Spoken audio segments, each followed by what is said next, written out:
بسم اللہ الرحمن الرحیم۔ السلام علیکم۔ میں ہوں پیرزادہ حسن غلام رسول اور میں مرکز بلال لاہور سے براہ راست آپ کی خدمت میں حاضر ہوں، اور آج کے پروگرام میں آپ سب کو خوش آمدید بھی کہتا ہوں۔ آپ صلی اللہ علیہ وسلم نے پہلی دفعہ جب اعلان نبوت کیا تو جبل ابو قبیس پہ کھڑے ہو کے آپ نے فرمایا کہ اے اہل مکہ، اگر میں تم سے کہوں کہ اس پہاڑی کے پیچھے ایک لشکر کھڑا ہے جو حملہ کرنے کے لیے تیار ہے، کیا تم میری بات کا یقین کرو گے؟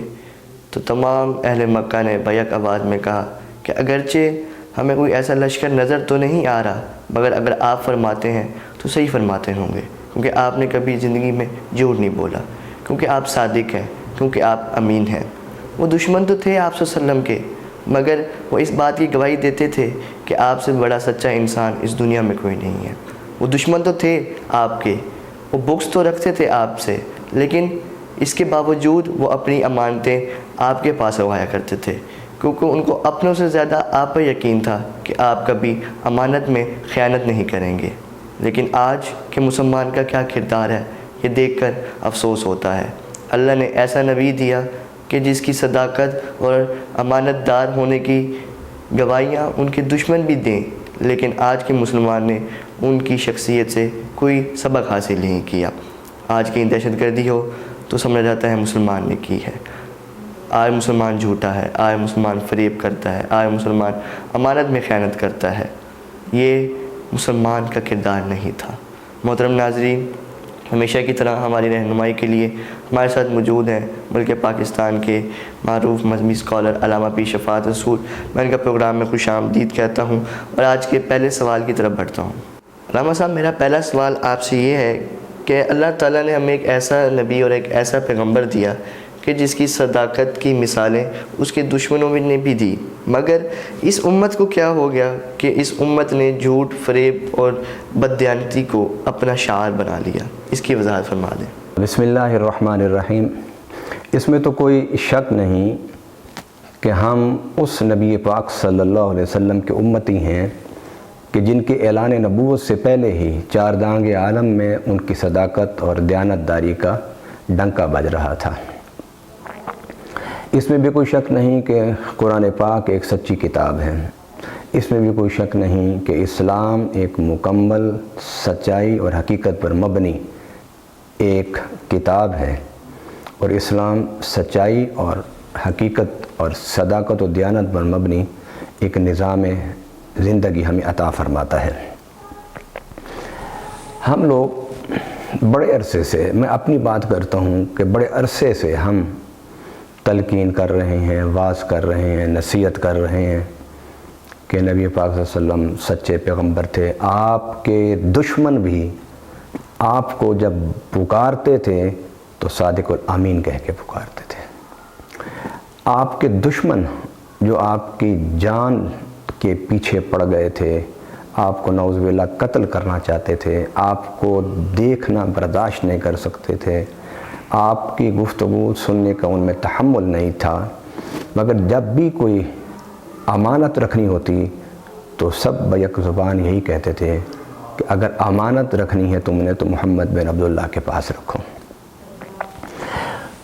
اس وقت سوال جو امت مسلمہ کے سامنے ہونا چاہیے وہ یہ ہے کہ ہم لوگ اس سچے نبی کی صداقت کو اختیار کس طرح کریں۔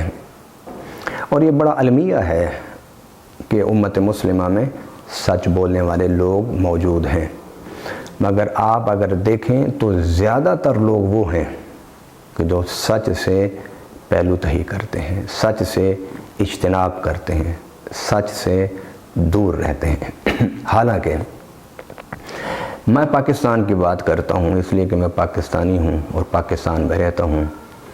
پاکستان میں ہمارے ہاں مذہبی جماعتیں ہیں جن کی عمر 1 صدی سے زیادہ ہے، تبلیغ کی عمر، اور کچھ وہ بھی ہمارے ہاں جماعتیں ہیں مذہبی کہ جن کی تبلیغ کی عمر 40 سال ہے، کچھ کی 30 سال ہے۔ پھر اس کے ساتھ ساتھ ہمارے ہاں ایک مساجد اور مدارس کا ایک بڑا نیٹ ورک ہے جس میں علماء، مشائخ، روحانی شخصیات جلوہ گر ہیں۔ اس سب کچھ کے باوجود ہم اپنی اس سوسائٹی میں 5% بھی سچ بولنے والے پیدا نہیں کر سکے۔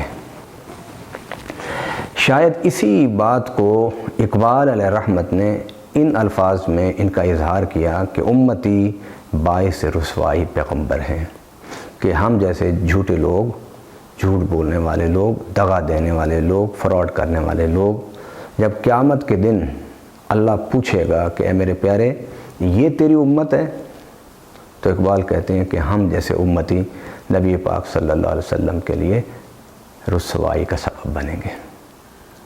خدا کے لیے آگے بڑھیے، سوچئے کہ اتنی وعظ اور تبلیغ کے باوجود ہمارے اندر سے جھوٹ کیوں نہیں جا رہا۔ اتنی کتابیں، اتنے رسائل، اتنی آڈیو ویڈیو کلپس، اتنی سیڈیز، یوٹیوب بھرا ہوا ہے، مگر ہم لوگ سچ بیان تو کرتے ہیں لیکن سچ کو اختیار نہیں کرتے۔ میں یہ سمجھتا ہوں کہ اس کی جو بڑی وجہ ہے وہ یہی ہے کہ انسانی معاشرہ دو حصوں میں تقسیم ہے، ایک عوام ہے اور ایک قائدین یعنی لیڈرشپ ہے۔ عوام میں اس لیے شاید سچ نہیں آ رہا کہ وہ سچ اپنے لیڈرشپ میں نہیں پاتے، اور بلا امتیاز لیڈرشپ، آپ اسے مذہبی لیڈرشپ کہہ لیں، سیاسی لیڈرشپ کہہ لیں، سماجی لیڈرشپ کہہ لیں، تجارتی لیڈرشپ کہہ لیں، قوم فالو کرتی ہے اپنے لیڈرز کو۔ اور یہ بات یاد رکھیے، یہ تو لیڈر بعد میں بنتے ہیں، مگر ماں باپ جو ہوتے ہیں وہ بچوں کے لیے سب سے پہلے رول ماڈل ہوتے ہیں۔ شاید بچوں کو جب وہ اپنے شعور اختیار کر رہے ہوتے ہیں اور شعور کی منازل پر سفر شروع کر چکے ہوتے ہیں، تو انہیں وہاں پر جو ان کا پہلا رول ماڈل ہے ماں باپ، وہ جھوٹ بولتا ہوا نظر آتا ہے، وہ فراڈ کرتے ہوئے نظر آتے ہیں، وہ دھوکہ دیتے ہوئے نظر آتے ہیں۔ تو ایک بچہ جو 3 سال کی عمر سے 6 سال کی عمر تک 3 سال اپنے ماں باپ کو جھوٹ بولتے ہوئے، فراڈ کرتے ہوئے، دھوکہ دیتے ہوئے دیکھے گا، اس کی زندگی میں سچائی کہاں سے آئے گی؟ پھر اس کے بعد وہ باہر نکلتا ہے، تو باہر نکل کر وہ سکول میں جاتا ہے۔ سکول میں جو ٹیچر ہیں ہمارے یہاں تھوک کے حساب سے جھوٹ بولتے ہیں، تو جھوٹے اساتذہ کی تعلیم شاگردوں کو جھوٹا ہی بنائے گی۔ پھر اس کے بعد جب ان کا شعور پختہ ہوتا ہے تو وہ پھر اخبار، رسائل، جرائد، سیاسی اور مذہبی لیڈران کو دیکھتے ہیں تو وہاں بھی جھوٹ ہی جھوٹ نظر آتا ہے۔ میں سمجھتا ہوں کہ ہمارے ہاں آفاقی صداقت اور سچائی پر مبنی تعلیم اسلام کی صورت میں موجود ہے، مگر ہمارے پاس اس وقت کوئی رول ماڈل نہیں ہے۔ رول ماڈل نبی پاک صلی اللہ علیہ وسلم کا موجود ہے ہمارے سامنے، صحابہ کرام ہمارے لیے رول ماڈل ہیں، اہل بیت اطہار ہمارے لیے رول ماڈل ہیں، اولیاء کرام ہمارے لیے رول ماڈل ہیں، مگر جب بھی بات کی جائے کہ انبیاء میں صداقت تھی، صحابہ میں صداقت تھی، اہل بیت میں صداقت تھی، تو عام بندہ یہ جواب دیتا ہے جی ہم ان جیسے تو نہیں ہو سکتے، ہم تو بڑے کمزور لوگ ہیں۔ اس لیے ہر دور میں عوام کے لیے، انسانوں کے لیے معاشرے میں رول ماڈل رہنا چاہیے تاکہ وہ اس کو۔ یہ بہت خوب علامہ صاحب، بہت عمدہ فرمایا آپ نے۔ میرا اگلا سوال علامہ صاحب آپ سے یہ ہے کہ سچ کی وجہ سے پیدا ہونے والی برکتیں کیا ہیں اور جھوٹ کی وجہ سے پیدا ہونے والی مصیبتیں اور نفاق کیا ہے؟ یقیناً جھوٹ جو ہے وہ بے پناہ پریشانیوں، بے پناہ الجھنوں کا باعث ہے۔ نبی پاک صلی اللہ علیہ وسلم نے فرمایا الصدق ینجی والکذب یہلک، سچائی جو ہے وہ آپ کو پریشانیوں سے، مشکلات سے، تکلیفات سے آپ کو نجات دے گی، اور جو جھوٹ ہے وہ آپ کو ہلاکت میں، آپ کو پریشانیوں میں، آپ کو مشکلات میں ڈالے گا۔ جھوٹ کس کو کہتے ہیں؟ جھوٹ کہتے ہیں کہ خلاف حقیقت بات کہنا۔ جھوٹ کیا ہے کہ سورج طلوع ہے، چمک رہا ہے، اور آپ کہیں کہ سورج طلوع نہیں ہے، یہ خلاف حقیقت بات ہو گئی، خلاف واقعہ بات ہو گئی، اس کو جھوٹ کہتے ہیں۔ تو آپ کیوں کہتے ہیں کہ جب سورج چمک رہا ہے کہ سورج نہیں ہے؟ وجہ کیا ہے؟ کیا مسئلہ کیا ہے؟ آپ کو کیا الجھن ہے آپ کی کہ آپ جب خود دیکھ رہے ہیں کہ سورج جو ہے وہ چمک رہا ہے، طلوع ہے، تو آپ کہیں کہ سورج چمک رہا ہے اور طلوع ہے۔ سورج غروب ہو جائے تو آپ کہہ دیں سورج غروب ہو گیا۔ اگر آپ چمکتے ہوئے سورج کے بارے میں یہ خبر دیں گے کہ وہ نہیں چمک رہا، نہیں طلوع، تو اس سے آپ کو فائدہ کیا ہوگا؟ اس سے کوئی فائدہ نہیں ہوگا۔ اسی طرح ہمارے ہاں معاشرتی جھوٹ ہے، سماجی جھوٹ ہے، تعلیمی جھوٹ ہے، یہ اتنے سارے جھوٹ ہیں جس میں ہم پھنسے ہوئے ہیں، اور ہمارے گھروں میں ساری بے برکتی، نحوست یہ جھوٹ کی وجہ سے ہے۔ کہ میرے آقا صلی اللہ علیہ وسلم کا فرمان ہے کہ سچ جو ہے وہ آپ کو نجات کے راستے پر ڈالے گی، آسودگی کے راستے پر ڈالے گی، اور جھوٹ آپ کو تباہی کے راستے پر ڈالے گا۔ اس کو سمجھنے کے لیے ایک چھوٹی سی مثال میں آپ کے سامنے رکھنا چاہتا ہوں۔ دو تاجر ہیں، کٹھی ان کی دکانیں ہیں، اور دونوں کاروبار کرتے ہیں۔ ان میں ایک تاجر آنے والے جو کسٹمر ہیں ان سے سچی بات کرتا ہے، جو زبان سے بات نکالتا ہے اسے پورا کرتا ہے، جس کوالٹی کا مال دینے کا وعدہ کرتا ہے وہی ان کو دیتا ہے، جتنا وزن لکھتا ہے اتنا وزن ان کو دیتا ہے، اور اپنے وعدے کو پورا کرتا ہے۔ اور اس کے مقابلے میں دوسرا تاجر جو جھوٹ بھی بولتا ہے، کوالٹی میں بھی ڈنڈی مارتا ہے، کوانٹٹی میں بھی ڈنڈی مارتا ہے، اور وقت پر سودا بھی نہیں دیتا، اور اس کے ساتھ ساتھ بد اخلاقی بھی کرتا ہے۔ ایک ہفتہ، 2 ہفتے، 3 ہفتے، 4 ہفتے، 5 ہفتے، 2 ہفتے، جس طرح قرآن پاک میں ہے قُلْ يَا قَوْمِ اعْمَلُوا عَلَىٰ مَكَانَتِكُمْ إِنِّي عَامِلٌ فَسَوْفَ تَعْلَمُونَ مَنْ تَكُونُ لَهُ عَاقِبَةُ الدَّارِ۔ دونوں اپنی اپنی جگہ کام کرتے رہیں تو وقت بتائے گا کہ سچائی کے راستے پر کون تھا اور فراڈ اور جھوٹ کے راستے پر کون تھا۔ کہ نتائج بتائیں گے آپ کو، نتائج۔ جو سچائی کے ساتھ کام کرنے والا تاجر ہوگا وہ دن بدن اللہ اس کو برکت دیتا جائے گا، اس کا رویہ، اس کی صداقت، اس کی سچائی اس کو عزت کے مقام پر جلوہ گر کرتی جائے گی۔ اور جو جھوٹ بولتا ہے، فراڈ کرتا ہے اور وقت پر اپنی زبان پوری نہیں کرتا، وہ دن بدن مالی طور پر، معاشی طور پر کمتر ہوتا جائے گا، یہاں تک کہ اس کی دکان بند ہو جائے گی۔ اور اس کے بعد پھر وہ اٹھے گا اور بابوں کے پاس اور پیروں کے پاس اور مولویوں کے پاس کہ جناب میرا کاروبار نہیں چلتا، شاید جادو کر دیا کسی نے، میرا کاروبار نہیں چل رہا، کسی نے شاید نظر لگا دی ہے، میرا کاروبار نہیں چل رہا، شاید کسی نے باندھ دیا ہے۔ بھائی سب سے پہلے تو اپنے زبان کو سیدھا کر، جو ٹائم دے کسی کو اس ٹائم پر اسے ڈیلیوری دے، جو کوالٹی، جو کوانٹٹی تم نے لکھی ہے اس کو پورا کر۔ دنیاوی طور پر تو لوگوں سے فراڈ کرتا رہے، اور پھر جب تیرا کاروبار فلاپ ہو جائے تو اسے جادو کہہ کے اپنا پھر وقت ضائع کرنے کے لیے اٹھ کھڑا ہوتا ہے۔ میں نہیں سمجھتا نبی پاک صلی اللہ علیہ وسلم کے اس قول کو سامنے رکھ کر کہ کوئی شخص، کوئی تاجر سچائی کے ساتھ کام کرے، دیانتداری کے ساتھ کام کرے، اور کوالٹی اور کوانٹٹی پر سودے بازی نہ کرے، جو زبان سے لکھے، جو بولے، جو قلم سے لکھ کے دے اس کو پورا کرے۔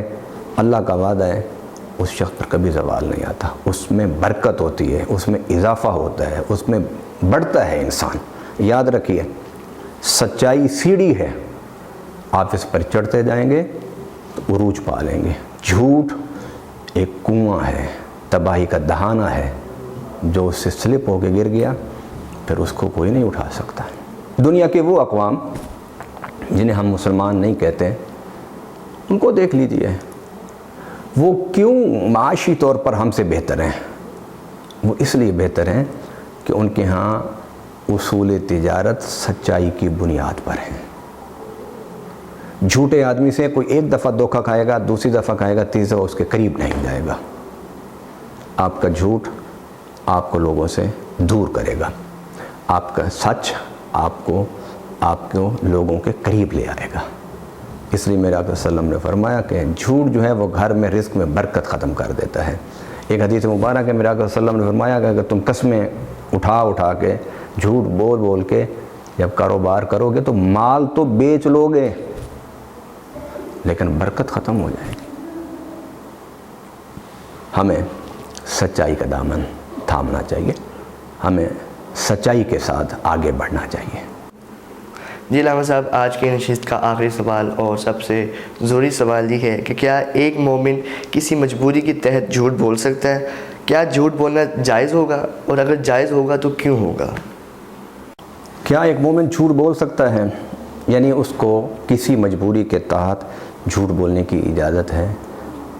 میں قرآن اور سنت کے مطالعے کے بعد جس قدر میں کر سکا، مجھے کہیں بھی اس کی اجازت نہیں ملی کہ کہا جائے کہ کسی مجبوری کے تحت جھوٹ بولا جا سکتا ہے، کسی مجبوری کے تحت اسلام اجازت دیتا ہے کہ آپ جھوٹ بول سکتے ہیں۔